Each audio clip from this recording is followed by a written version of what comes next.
The Anahim Ducks have finally come to terms with restricted free agent forward Nick Ritchie. Plus, we also have some updates on the William Nylander situation with the Toronto Maple Leafs. We'll discuss all that coming up next.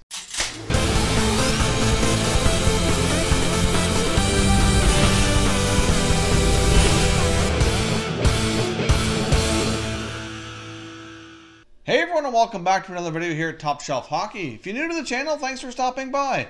We review and discuss all 31 NHL teams, so if you're a huge hockey fan, consider subscribing and clicking the bell so you don't miss anything. So as I mentioned off the top here, we have a couple of updates on the last remaining restricted free agents. We have been down to 2, and now we are finally down to 1. The Anahim Ducks and restricted free agent forward Nick Ritchie have finally come to terms on a contract. The contract for Nick Ritchie is a 3-year deal with an annual value of $1.632 million.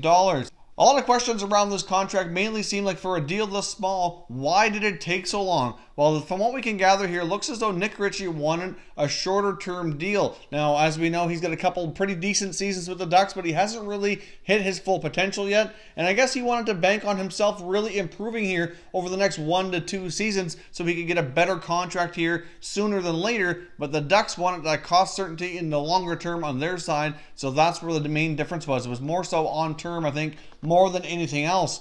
After sitting out the first couple of weeks of the season, though, I think the player finally come to terms with the fact that he didn't really have any leverage, and if he wanted to get back into the lineup, he had to accept their offer, and that was a 3-year contract. So Nick Ritchie and the Ducks have come to terms here. He's now under contract, and he should be getting into the lineup soon. I haven't heard anything from the Anahim Ducks yet to indicate when exactly they're planning on putting him in the lineup. I assume he's going to have to attend a few practices here, kind of get more up to speed with everything going on with the club, but I would assume that Nick Ritchie should be in the lineup sooner than later for the Anaheim Ducks. Of course, they've also just got Ryan Kesler back, who was certainly activated from injury reserve earlier than expected. The Anaheim Ducks are getting their guys back together here from injury reserve and the contract situation, so they've already gotten off to a pretty decent start, so the Ducks should be a team here to watch here in the short term. Of course, as I mentioned as well, there's been some more developments on the William Nylander contract situation with the Toronto Maple Leafs. Nothing too significant, except it was confirmed yesterday that Kyle Dubas was flying over to Europe to meet up with William Nylander to have a face-to-face meeting.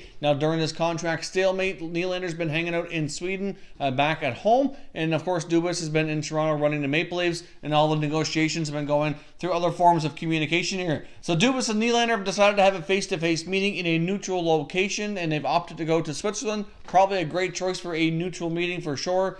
So we'll see what comes from that. I don't necessarily expect a contract situation to be resolved here immediately after a face-to-face meeting, but I do think one of the main purposes of this meeting is for Kyle Dubas to kind of explain everything to William Nylander and where everything they're coming from here from the Toronto Maple Leafs side of the equation. Now, I do think a couple of the concerns with William Nylander and a couple of the negotiating points outside of money, which has obviously been a clear indication here from a lot of the insiders that they are far apart, or have been at least, on dollars, but I do think there's a little bit more to it. It seems as though one of the concerns from William Nylander might be that if he agrees to a contract with the Leafs, I think he's concerned he might be traded shortly after. So if he decides to, do what Shanahan said and take a little less and take a team-friendly contract, I think he's concerned he's going to end up being traded anyways. At least that's the latest talk going around from the NHL insiders, that he does have concerns not only about the dollars, but whether or not they're actually planning on keeping him, and that he could very well end up being traded anyway.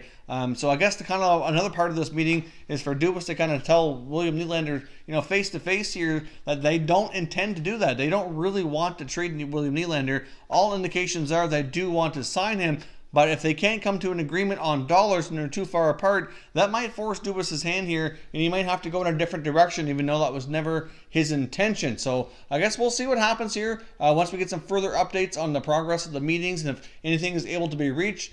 So could there be a William Nylander contract here in the near future? There very well could be, but I guess we'll have to wait and see if progress has been made and where things settle here once we have further updates from those meetings. All we know at this point is that the meetings have taken place over in Switzerland, and I guess we'll wait to see what comes from that. So leave me your comments down below. What do you think of the Nick Ritchie situation? And do you think this face-to-face meeting between Dubas and Nylander over in Switzerland are going to help move talks along and get him under contract sooner than later?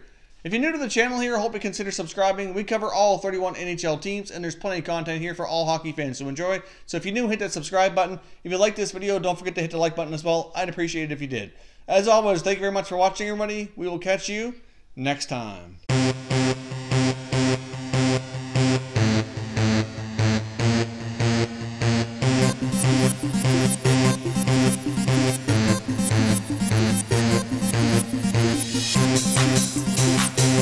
Bye.